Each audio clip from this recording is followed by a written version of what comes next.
Hello friends, welcome to Meera Mind Voice. Day 42 in Big Boss House. Sunday episode. நேத்திக்கு Saturday இன்னைக்கு பயங்கரமாக தீபாவளி கொண்டாடினதுக்கு அப்புறமா இன்றைக்கி ஜீரண மாத்திரையும் நமக்கு கொஞ்சோண்டு டெசர்ட்டும் மட்டும்தான் கிடச்சிது. இன்றைக்கி பார்த்தோன்னா உள்ளே வந்த உடனேயே பிரச்சனைன்னு வரும்போது அதனோட விளைவுகளை எதையும் யோசிக்கிறதே இல்லை. ஏதாவது கேட்க போனால் அதை நம்ம மேலேயே திருப்பி விடுறது. அதான் எப்போவுமே சொல்கிறாங்க இல்லையா, பிக் பாஸ் கேட்பார், விஜய் சேதுபதி பண்ணுவார், அதெல்லாம் சொல்கிறாரு அப்படின்னு சொல்லிட்டு வீட்டுக்குள்ளே வந்தார். ஸோ இந்த சேனலை தடவையாக பார்க்குறவங்க சப்ஸ்கிரைப் பண்ணிக்கோங்க ப்ளீஸ். சபரிக்கிட்ட உள்ளே வந்த உடனே சபரிக்கிட்ட எப்படி இருக்கீங்க அப்படின்னு கேட்டுட்டு, ஏன்னா நேற்றுக்கு கொஞ்சம் நிறைய கேள்விகள் கேட்கப்பட்டார் இல்லையா, அதுக்காக. அடுத்தது கமருதீன் கிட்ட, கமருதீன் இந்த வீட்டில் எவ்வளோ கேமரா இருக்குன்னு தெரியுமான்னு கேட்க, தெரியாது சார்னு சொல்ல, திவாகர்கிட்ட கேட்டு தெரிஞ்சுக்கோங்க, அவருக்கு தெரியும். உடனே அவர் எழுந்து 60 கேமரா இருக்குது சார் அப்படின்னாரு. உடனே சபரியை வந்து ஸ்டோர் ரூம்லேருந்து ஒன்று எடுத்துகிட்டு வாங்கன்னு சொல்லி அந்த பார்வதி சாம்பாரை சிங்கில் கொண்டு போய் வச்சாங்க இல்லையா, கொட்டினாங்க இல்லையா, ஒரு 2 ஸ்பூன் சாம்பார், அதை அட்ரஸ் பண்ணினார். ஆனால் அது என்னமோ தெரில, அப்ரப்டாக மிட்வேல முடிஞ்சிட்டா மாதிரி நமக்கு தோணினது. கேட்டாங்க யார் யாரெல்லாம் இருந்தாங்க அப்படின்னு சொல்லிட்டு. எக்ஸ்ட்ரா இருந்ததை நான் தள்ளி வச்சேன் அப்படின்னு பாரு சொல்ல, ஆக்சுவலாக அதை இந்த இடத்துல பெருசாக அட்ரஸே பண்ணியிருக்க வேண்டாம். பிகாஸ் அங்கேயே பார்வதி வந்து ரொம்ப சாரி, இனிமேல் நான் அப்படி பண்ண மாட்டேன்னு சொல்லிட்டாங்க. இது பண்ணோன்னே இதை கொடுத்துருக்கலாமே அப்படின்னு அவங்கள திட்டினார். இந்த வீட்டில் சாப்பாட்டுக்கு முக்கியத்துவம் எவ்வளோன்னு எல்லாருக்கும் தெரியுமே அப்படின்னு சொல்லிட்டு எஃப்ஜேவை திரும்பி, ஒரு தவறுக்கு பதிலாக இன்னொரு தவறு செய்கிறது எப்படி சரியாகும், ஏன்னா அவர் சாப்பிட்டுட்டு இருந்ததை கொண்டு போய் குப்பையில் கொட்டிட்டார். இல்லை சார், எனக்கு வந்து அந்த சமயத்தில் எதுவுமே தோணலை அப்படின்னொன்னே, எப்படி நீங்கள் ஆல்வேஸ் எவ்ரி வீக் ஒரு இது அட்ரஸ் பண்ணால் இதுதான் சொல்கிறீங்க, அந்த சமயத்தில் எப்படி தோணாமல் போகும், எப்படி சாப்பாட்டை நீங்கள் கீழே கொட்டலாம் அப்படின்னு அவரை கொஞ்சம் திட்டிட்டு, டிசிப்ளின் இந்த வீட்டில் சுத்தமாக இல்லை, வார்த்தையை கொட்டுறது, அடுத்தது என்ன வளர்ப்பு சரியில்லைன்னு ஆரம்பித்தார். உடனே கமருதீன் எழுந்த உடனே, இந்த இதில் இன்னும் யார் யாரெல்லாம் இருந்தாங்க இந்த சீன்லன்னொன்னே, பேசாமல் இருந்தாங்க. பாரு, நீங்கள் தானே இருந்தீங்க பக்கத்தில் அப்படின்னுட்டு, என்ன கமரு, உங்கள் வீட்டில் உங்கள் கூட அனுப்பிச்சி ஒரு 6 மாதம் பக்காவாக வளர்த்து அனுப்பிச்சிடுவீங்களா, இது பண்ணிடுவீங்களா அப்படின்னு கேட்க, எப்படி வளர்க்கணும் பாரு அப்படின்னு கேட்க, இல்லை சார், அது வந்து இப்படி அப்படி அவர் தான் வந்தார், நான் இது பண்ணலைன்னு என்னமோ சொல்ல ஆரம்பித்தார். உடனே கமருதீன் கிட்ட, பார்வதி கிட்ட, கமருதீன் அட்லீஸ்ட் போய் ஒரு சாரி சொன்னார், ஆனால் நீங்கள் சொன்னீங்களா? பார்வதி இந்த நிமிஷம் வரைக்கும் சாரி சொல்லலை. அவங்க சண்டை போட்டு முடிச்சுட்டு போயிட்டாங்க. அடுத்தது விக்ரமையும் எழுப்பி, விக்ரம், உங்கள்கிட்ட இந்த மாற்றம் ரொம்ப நல்லா இருந்தது, ஆனால் ஒரு கண்ட்ரோல் இல்லாமல் போகுதுங்கிறத உணர்றீங்களா அப்படின்னு கேட்டார். ஆமாம் சார் அப்படின்னோடனே எகைன் பாருக்கிட்ட வந்து, ஏன் நீங்கள் அவர்கிட்ட சாரி கேட்கல அப்படிங்க. சார், அவர் இது பண்ணி முடித்தார், அவர் என்னையே கார்னர் பண்ணிகிட்டு இருந்தார், பயங்கரமாக ட்ரிகர் ஆகி எல்லாம் ஆகி பண்ணினேன் அப்படின்னொன்னே, அது ட்ரிகர் ஆகி முடித்ததுக்கப்புறம் சாரி கேட்டிருக்கலாமே, கத்திக்கிட்டே தானே இருக்கீங்க, லிவிங் ரூமில் பிக் பாஸ் கூப்பிட்டாலும் கத்துறீங்க, டாஸ்க்லேயும் கத்துறீங்க, எல்லாரையும் கத்துறீங்க அப்படின்ட்டு ரம்யா கிட்ட வந்தார். ரம்யா எந்திருங்க. ரம்யா, நீங்கள் பேசும்போது கடைசி கம்பியை எடுக்கும்போது என்ன சொன்னீங்க? வினோத்தோட கம்பி கடைசி இதை உருவும் போது அவங்க தான் இது பண்ணாங்க. உடனே அவங்க வந்து சொன்னாங்க, இவங்களால் அவரால் நிற்க முடியல, அதனால் நான் அந்த கம்பியை எடுத்து விட்டுறேன். நீங்கள் இதெல்லாம் ஒரு காரணமாக அவரை கீழே இறக்க வைக்கிறதுக்கு 1.5 மணி நேரமாக ஒரு மனுஷன் வந்து ஒரு வாலில் தொத்திட்டு இருக்கான், இதை காரணமானு கேட்டிங்களே விஜய் சேதுபதி சார். அங்கே வந்து சபரியை வீழ்த்துறதுக்காக அவனுடைய வீக் சைடு எது, அவனுக்கு அடிபட்ட கை எதுன்னு இந்த மனிதநேயம் மிக்க ஒரு கும்பல் இருக்குல்ல, பாருவுக்கு அடிபட்டோன்னு ரொம்ப மனிதநேயத்தோட 2வது நாள் வந்து அடிபடும்போது ஜட்ஜாகவே இருந்தாங்க. ஆனால் எதையுமே ஸ்டாப் பண்ணாமல் கேட்டால் நான் ஃப்ரீஸ் ஆகிட்டேன், அந்த இடத்துல நான் பயந்து போயிட்டேங்கிற மாதிரியெல்லாம் நடித்த அவங்க, இவனுக்கு லெஃப்ட் கை தான் வீக்கு, அதை பிடுங்கிட்டா அவன் வந்து விழுந்துருவான் அப்படின்னு பிளான் பண்ணி மனிதநேயத்தோடு இழுத்தாங்களே, அது ஏன் கேள்வி கேட்கல? போகும்போது கூட எந்த பக்கம் இருக்கிற கம்பியை பிடுங்கணும் அப்படின்னு கேட்டுக்கிட்டு போனாங்களே, அது ஏன் கேட்கல அப்படின்னு தோணினது.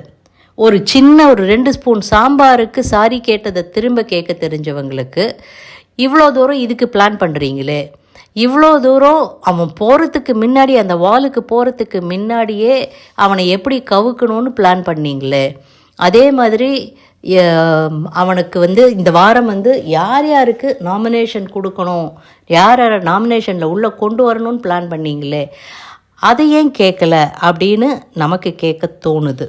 எஸ். அடுத்தது என்ன வேணும் சுபிக்ஷா அப்படின்னு சொன்னோடனே அவங்க ஏதோ சொன்னோடனே, நீங்கள் சொன்னது, உங்களை எடுக்கிறதுக்கு சொன்னது கருத்து, அது பிரச்சனை கிடையாது. ஆனால் இது கருத்து கிடையாது, நீங்கள் தான் டிசைட் பண்ணுறீங்க யார் வரணும்னு அப்படின்னு சொல்லிட்டு போயிட்டாரு.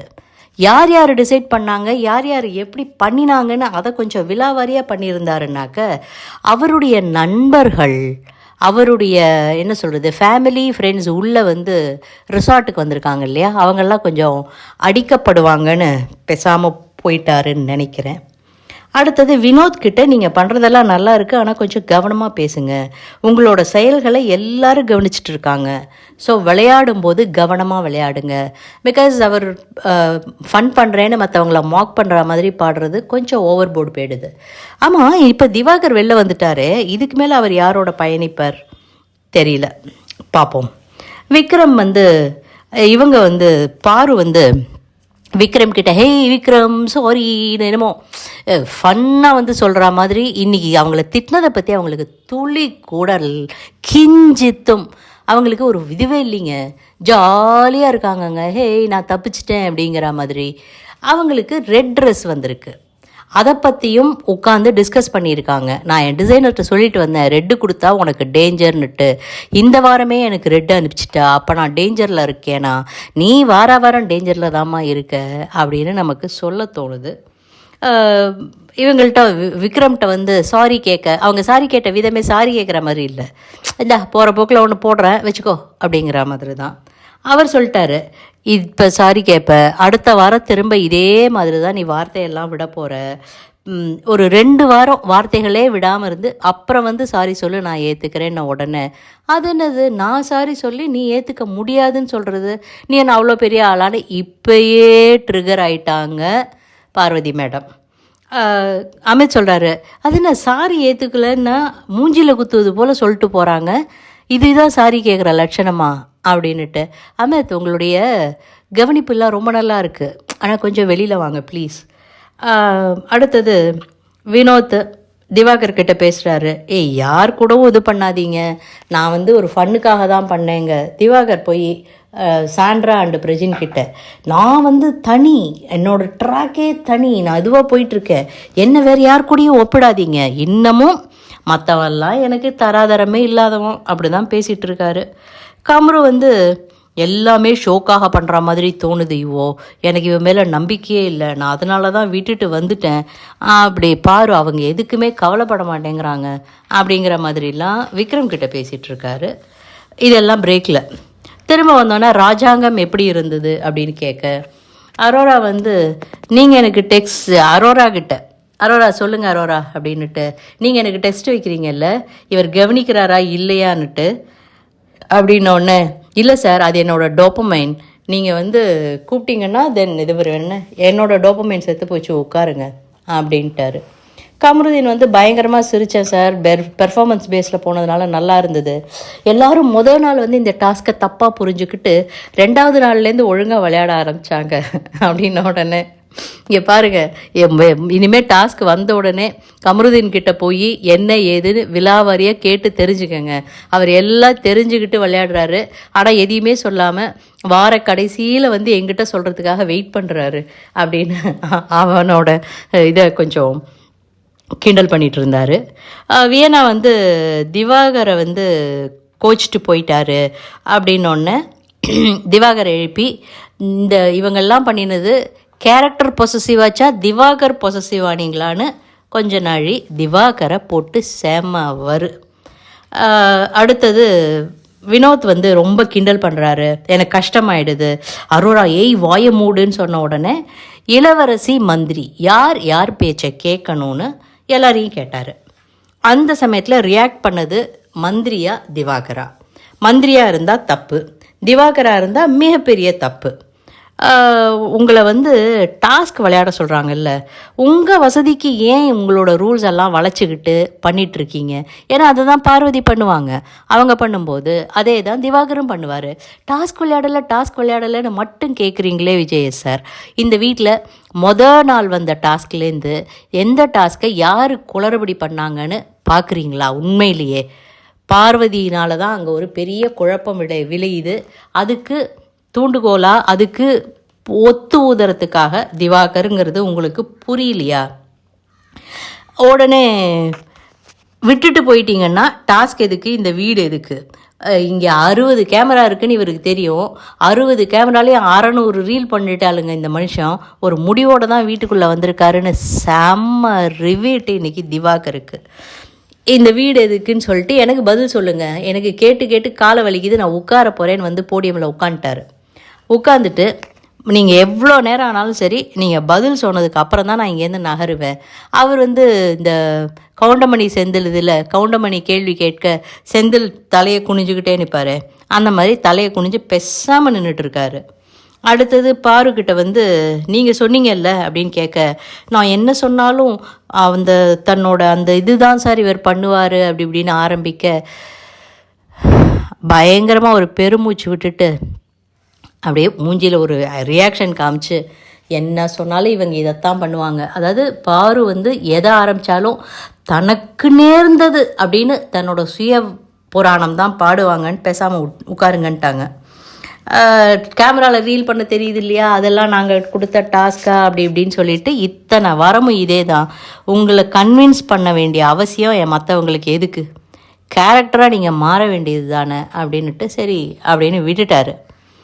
அடுத்தது எஃப்ஜே சார், நான் ஒரு ப்ளே க்ரியேட் பண்ணேன் அப்படின்னு சொல்லிட்டு அதுக்கப்புறமா நாங்கள் 4 பேர் சேவகர்களாக இருந்தோன்னே ஏதோ சொல்ல போக, சுபிக்ஷா ஏதோ சொல்ல வர, என்ன சொல்ல வரீங்க சுபிக்ஷான்னு, அது என்னுடைய ஐடியா சார், இவர் பண்ண மாதிரி சொல்கிறாரு அப்படின்னு. நான் 4 பேர் சேர்ந்து பண்ணுற மாதிரி தானேன்னு சொன்னேன் அப்படிங்கிற மாதிரி எஃப்ஜே இது பண்ணேன். சரி விடுங்க அப்படின்னுட்டு ராஜாங்கம் டேக்ஸ் நல்லா போச்சான்னு ஆடியன்ஸை பார்த்து கேட்க, ஆடியன்ஸு போச்சு, அது எல்லாத்தையும் விட்டு ஓடி போச்சு அப்படிங்கிற மாதிரி சொல்ல, என்ன பண்ணுறது அப்படின்னுட்டு இறுதியாக ஒரு கேள்வி. அதாவது நம்ம எல்லாருக்குமே ஒரு ஷீல்டு இருக்குது. நம்மளை எப்படி பாதுகாத்துக்கணும், நம்மளை என்னவா வெளியில் ப்ரொஜெக்ட் பண்ணால் பாதுகாத்துக்க முடியும்னு உங்களுக்கெல்லாம் என்ன ஷீல்டு சொல்லுங்கள் அப்படின்னு கேட்க, அரோரா சொல்லுங்கன்னு சார் என்ன சொல்கிறதுன்னு தெரியல, வேறு யாராவது சொன்னாங்கன்னா அவங்களுக்கு கேள்வி கரெக்டாக புரியல, அதுக்கு எந்த மாதிரி பதில் கொடுக்கணும்னு அவங்களுக்கு தெரியல, யாராவது ஒருத்தர் சொன்னாங்கன்னா ஓகே இதுதான் நான் பண்ணிவிட்டு சொல்லிவிடுவேன்னு சொல்ல, இவர் சரி உங்களுக்கு எத்தனை நிமிஷம் வேணும்னு 2 நிமிஷம் போதும், மற்றவங்க யாராவது ஒருத்தர் பதில் சொல்லிட்டாங்கன்னா அதை தெரிஞ்சுக்கிட்டு 2 நிமிஷத்தில் இல்லை ஆன்சர் அப்படிங்க. ஓடக்கே விக்ரம் ஹியூமர் தான் என்னோடது, எமோஷ்னலாக நான் பிரேக் ஆகாமல் ஹியூமராக அதை கடந்து போக ட்ரை பண்ணுவேன் அப்படின்னு சொல்கிறாரு. அப்புறம் வாரம் டாஸ்க் கொடுக்கும்போது எல்லாத்துலேயுமே ஹியூமராக போகிறோம்.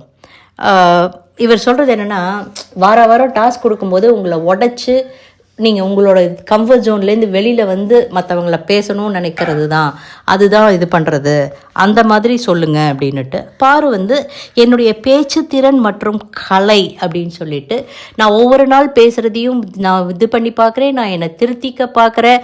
5 வாரம் ஆச்சு, 5 வாரமும் உங்களை அடிக்கிறாங்க, திரும்ப திரும்ப நீங்கள் அதே தான் பண்ணுறீங்க அப்படின்னு சொல்ல தோணுது. திவாகர், நான் என்னுடைய எஜுகேஷன் எடுத்துக்குவேன், நாலேஜை ஷேர் பண்ணி ப்ரொடெக்ட் பண்ணிக்குவேன்னு சொல்ல, இந்த மனுஷனை பேசி பிரயோஜனம் இல்லைன்னு விட்டுட்டாரு. பிரஜின் சொல்கிறாரு, நான் I'll be a mirror அப்படின்ன உடனே, எது உங்களுடைய தோற்றம் அதே மாதிரி மற்றவங்களையும் உங்களிடம் பழக வைக்கும் அப்படின்னு சொன்னார். பிகாஸ் ஆல்வேஸ் அவர் ஒரு என்ன சொல்கிறது, கஞ்சி போட்ட வெறப்பான ஆஃபீஸராக தான் சுற்றுறாரு. இங்கே யார்கிட்டையும் கனிவாலாம் பேசுகிறது இல்லை, கனிவாக பேசுகிறது என்ன தெரியுமா அப்படிங்கிற மாதிரி தான் இருக்குது. அவருடைய பாடி லாங்குவேஜும் ஆகட்டும், உடல் மொழியும் ஆகட்டும், அவருடைய அந்த தாடிக்கு பின்னால் ஒளிஞ்சிருக்கிற அந்த கண் பார்வையாகட்டும், எல்லாமே ஒரு ரஃப்பான ஒரு ஃபிகரை தான் எல்லாருக்குமே வெளியில் காமிக்குது. அடுத்தது சபரி, நான் emotionally ஸ்ட்ராங்குன்னு காமிச்சிப்பேன், but I am so week, நான் உடையணும்னு நினைக்கிறேன்னு ஒரு பெரிய நீண்ட நெடிய ஸ்பீச் கொடுத்தாரு. மற்றவங்களோட குட் புக்கில் இருக்கணும்னு நினைக்கிறது தவறு, நான் எல்லாரையும் அப்படி அப்படியே நான் இது பண்ணணும் அப்படின்னோடனே, நீங்கள் ஹேண்டில் பண்ணுங்கள், உங்களை உடையிறது வந்து தப்பு கிடையாது, அது ஆக்சுவலாக நல்லா இருக்கும், நடந்தது எல்லாத்தையும் சரி பண்ணுங்கள், இது வரைக்கும் நடந்ததை விட்டுருங்க, ஆனால் அதை சரி பண்ணுங்க அப்படின்னு சொல்லி அவரை வந்து ஒரு மாதிரி தட்டி கொடுத்து, நீ கவலைப்படாதப்பா, நம்மளால தான், நீ உன்னை ஒன்றும் பண்ண மாட்டோம் அப்படிங்கிற மாதிரி இருந்தது. வினோத் வந்து பாடல் மூலமாக மக்களை மகிழ்விக்க நினைக்கிறேன்னொன்னே பர்ஃபெக்ட். அந்த பாடலையும் அந்த நகைச்சுவையும் அப்படி விளக்கிட்டு பார்த்தா பின்னாடி வினோத் இருப்பீங்க, அதுதான் உங்கள் ஷீல்டு அப்படின்னோடனே. கெமி வந்து மற்றவங்க கிட்டேருந்து ஒரு டிஸ்டன்ஸ் கீப் அப் பண்ணுறேன், எமோஷ்னலாக பாண்ட் ஆகிட்டோன்னாக்க அது நமக்கு நல்லது இல்லைன்னுட்டு அப்படின்னாங்க. அரோரா இப்போ சொல்கிறாங்க, நான் ஃபன் லவ்விங்காக இருக்க விரும்புகிறேன், எல்லாருக்கிட்டேயும் என்னுடைய ஃபன் சைடை மட்டும் காமிச்சு நான் என்னை ஷீல்ட் பண்ணிக்கிறேன்னாங்க. வியனா வந்து நான் அப்படியே ஃப்ளோ ஆஃப் வாட்டர் மாதிரி, நான் எது நடந்தாலும் சரி அப்படியே பவுன்ஸ் பேக் ஆகிடுவேன், அந்த தண்ணிக்கு பாத்திரத்துக்கு ஏற்ற மாதிரி தன்னை மாற்றிக்கிற மாதிரி நானும் அந்த மாதிரி ஆயிடுவேன் அப்படின்னாங்க. எஃப்ஜே வந்து நானும் பிரஜின் மாதிரி தான், மிரர் மாதிரி, வீட்டுக்குள்ளே யாரையும் நான் நம்ப மாட்டேன் அப்படின்னா. டேய் காப்பி கேட். அடுத்தது கமருதீன், கோவத்தை நான் ஷீல்டாக வச்சிட்ருக்கேன், ஆனால் அந்த கோவம் வந்து தவறாக போகிறதுன்னு நீங்கள் சொன்னதுக்கப்புறமா அதை ஆர்கியூமெண்ட்டாக மாற்றிக்கிட்டு, எப்படி விக்ரம்கிட்ட ஆர்கியூமெண்ட் பண்ணிங்களே அந்த மாதிரியா தவறான டீச்சர்ஸை நீங்கள் வச்சுருக்கீங்க, அவங்க பேசுகிற வார்த்தைகள் மாதிரியே நீங்களும் பேச ஆரம்பிச்சிட்டீங்கன்னு நமக்கு சொல்ல தோணுது. கெமி வந்து அடுத்தது கனி, ஸ்வீட்னஸ் சார், இனிமையாக இருக்கிறது தான் என்னோடய ஷீல்டு அப்படின்ட்டாங்க. சாண்ட்ரா வந்து பேஷன்ஸ், அப்படியே இந்த எமோஷன்லெஸ் ஃபேஸை காமிக்கிறதுன்னு, யார் நீங்களா அப்படின்னு கேட்ட உடனே ஒரு சிரிப்பு சிரித்தாங்க பாருங்க, ஹா. அடுத்தது விஜய் சொல்கிறாரு, சமீப காலமாக நான் வந்து நோ சொல்ல பழகிறேன், எஸ் சொல்லி இனிமையாக நடத்தும், அந்த நம்ம அவங்கள்ட்ட வச்சுருக்கிற அக்கறை யாருக்கும் புரியல, ஸோ ஒரு தடவை நோ சொல்லி பழகி பாருங்கள், புரிஞ்சுப்பாங்க, தவறான நினச்சா கூட நம்ம மைண்ட்ஃபுல்லாக பீஸ்ஃபுல்லாக நம்மளுக்கு டிஸ்டர்பன்ஸ் இல்லாமல் இருப்போம்னு சொன்னது நல்லா இருந்தது. அடுத்தது பாருக்கிட்ட, உங்கள் ஸ்டைலிஸ்ட்டுக்கிட்ட என்னமோ பேசினீங்களே, இத்தனை கேமரா பார்க்குதுன்னு தெரிஞ்சோம், இத்தனை இது பண்ணுதுன்னு தெரிஞ்சோம், தைரியமாக பேசுகிறீங்களே, நாங்கள் வந்து ட்ரெஸ்ஸெல்லாம் அப்படியே கொடுத்து அனுப்பிச்சிட மாட்டோம், வர்றதை எல்லாத்தையும் அனலைஸ் பண்ணி இது பண்ணி ஒவ்வொரு வாரம் ஒன்று கொடுப்போம், ஸோ நாங்களும் உங்களை நல்லா குழப்பி விடுவோம், சுற்றி விடுவோம்லாம் சொல்லிவிட்டு இதை அசால்ட்டாக எடுத்துக்கிறீங்க அப்படின்னு சொல்லிட்டு, உங்களுக்கு அப்படியே வராது, சிகப்பு தான் ரெஸ்பான்சிபிளாக இருக்க வைக்க முடியும்னா அப்படியே இருக்கட்டும், நீங்கள் ரெஸ்பான்சிபிளாக இருங்க அப்படின்னு சொல்லிட்டு, ரொம்ப அதான் இவங்க வந்து எந்த அளவுக்கு வெளியில் எல்லாம் செட் பண்ணி வச்சுட்டு வந்திருக்காங்கன்னு எல்லாம் ஓப்பனாக பேசுகிறாங்க. இந்த தடவை எல்லோரும் பார்ப்பாங்கன்னு தெரிஞ்சும் ஓப்பனாக பேசுகிறீங்களே, இது மட்டும் இல்லை, அவங்க இன்னும் நிறைய விஷயங்கள் ஓப்பனாக பேசியிருக்காங்கிறதையும் சொன்ன மாதிரி இருந்தது நமக்கு. அடுத்தது சாண்ட்ரா விக்ரம், நீங்கள் 2 பேரும் சேவ்டு. அடுத்தது சுபிக்ஷா திவ்யா, நீங்கள் சேவ்டு. அடுத்தது ரம்யா வியனா சேவ்டு. அடுத்தது யூஆர் ஆல்சோ சேவ்டு பாரு அப்படின்ட்டாங்க. அரோரா சேவ்டு. கனியும் திவாகரும் மட்டும் உட்காந்துட்ருக்க, யார் போவார்னு நினைக்கிறீங்கன்னு கேட்டப்போ மோரலஸ் எல்லாருமே சொன்னது திவாகர் எலிமினேட்டட் ஆஸ் எக்ஸ்பெக்டட். அவர் பயங்கரமாக ஹாப்பியாக வராரு. பாரு ஏய் திவாகர்னு சந்தோஷமாக சிரித்தாங்க, ரியாக்ட் பண்ணாங்க. ஆனால் உள்ளே போய் ஐயோ நீயும் இல்லாமல் நான் என்னென்ன பண்ணுவேன், நான் தனியாயிடுவேனே கட்டிப்பிடிச்சு கண்ணில் தண்ணியே வராமல் ஆழ, நல்லா ட்ராமா பண்ணுறீங்க பாரு, நாளையிலேருந்து திரும்ப வேற ஒரு ஆளை பிடிச்சிப்பீங்க, நீங்கள் பாட்டு உங்களுடைய ஆட்டத்தை தொடருவீங்க, அதுதானுங்க எண்ட் ஆஃப் த டே. இந்த வீடு யாரோட சேர்ந்து வந்தாங்க, எல்லாரும் தனித்தனியாக தானே வந்தாங்க அப்படின்னு சொல்ல தோணினது.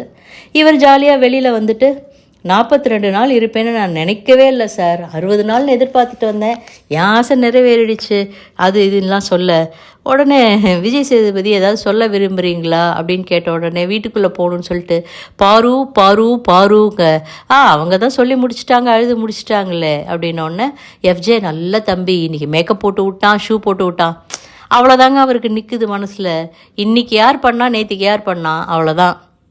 ஒரு சில பேர் ஏதாவது வன்மம் பண்ணாங்கன்னா ஏய் இவனை நான் வச்சுட்டேன்டா, அவ்வளோதான். அந்த மனுஷன் எதுக்கு மேலே ஆயிக்கில்லை, இவரை பற்றி இதுக்கு மேலே பேசுகிறதுக்குமே லாயக்கு இல்லை அப்படின்னு தோணுனது. உடனே இவர் கேட்ட உடனே, சார் எங்கள் அம்மா கூட சொல்லுவாங்க, அதாவது உனக்கு அப்படியே விஜய் சேதுபதி பாடி லாங்குவேஜ் இருக்குன்ன உடனே எல்லாருமே சிரிச்சிட்டாங்க. ஏன் எதுக்கு கேட்டு வாங்கி கட்டிக்கணுமான்னுட்டு இவரை கட்டி பிடிச்சி முத்தம் கொடுத்து வெளில அனுப்பிச்சார் விஜய் சேதுபதி. ஐயோ பாவம் போயிட்டு போட்டோன்னுட்டு. சபரி வீட்டில் எல்லாரையும் உட்காத்தி வச்சு லிவிங் ரூமில் பயங்கர எமோஷனலாக பேசிட்டு, ஒரு வாரமாக நான் ரொம்ப யோசிக்கிறேன், உடையணும்னு இருக்கா ஆனால் உடைய முடியலன்னு குமுறி குமுறி குமுறி குமுறி அழ, பயங்கரமாக அழ. அவர் அழுதது ஜெனுவினாக தோணினது. அதுக்கு இம்மீடியட்டாக திவ்யா எழுந்து ஓகே சபரின்னு சொன்னது ரொம்ப ஜெனுவினாக இருந்தது. ரம்யா எழுந்து வர, ஆகா தங்கச்சி வரப்போகிறாங்களோன்னு நினைக்க வெளியில் போய் உட்காந்து அழுதாங்க. அதாவது எனக்கு அண்ணா உடையிறாரேன்னு இருக்குது, ஆனால் போய் இது பண்ணேன்னா எல்லாரும் பாசம் இதுன்னு சொல்லுவாங்க, இந்த நேரத்தில் அன்பு காட்டுறதுல தப்பு இல்லைங்க அப்படின்னு சொல்ல தோணுது. கனி கிட்டக்கே வரல, அவங்க ஒதுங்கியே உட்காந்துருந்தாங்க. சரி அழட்டோன்னுட்டு. ஆனால் இது அன்பு கேங்குன்னு சொன்ன சான்றா ஏதோ தலையை தடவி, இல்லை சபரி அழாத அப்படின்னது கொஞ்சம் நடிப்பாகத்தான் தோன்றியது. திவ்யாவோட கன்சர்ன் உண்மையிலே ரொம்ப நல்லா இருந்தது. அதே மாதிரி கமருதீனும் கூட போய் நின்னது நல்லா இருந்தது. திரும்ப கேமரா கிட்ட, அம்மா உங்ககிட்ட பேசி ரொம்ப நாள் ஆச்சு, ரொம்ப பர்ஸ்ட் அவுட் ஆகிட்டேன், பயப்படாதீங்க, ஐ ஆம் குட் அப்படி இப்படின்லாம் பேசி முடித்தது ரொம்ப நல்லா இருந்தது. மிட் நைட்டு பார்வதியும் சபரியும் உட்காந்து அனலைஸ் பண்ணிகிட்டு இருக்காங்க. இவர் சொன்னது என்ன, நம்ம நடந்துக்கிட்டது என்ன, இனிமேல் எல்லாத்தையும் கரெக்டாக பண்ணணும். நமக்கு ஒரு விஷயந்தான் சொல்ல தோணுது, சபரி பையா அந்த பொண்ணுக்கிட்ட எதையும் ஷேர் பண்ணாத, இன்னும் ஒரு வாரம் அது எப்படி இருக்குன்னு பார்த்துட்டு அதுக்கப்புறம் அவகிட்ட எல்லாரும் பேச ஆரம்பிங்க. நீ ஏதாவது பேசினேன்னா அதை பின்னால் யூஸ் பண்ணி உன்னையே அடிக்கும் அப்படின்னுட்டு. உங்களோட கருத்துக்களை கமெண்ட் செக்ஷனில் சொல்லுங்கள். இந்த வீடியோ உங்களுக்கு பிடிச்சிருந்ததுன்னா லைக் பண்ணுங்கள், ஷேர் பண்ணுங்கள், சப்ஸ்கிரைப் பண்ண மறக்காதீங்க. தேங்க்யூ.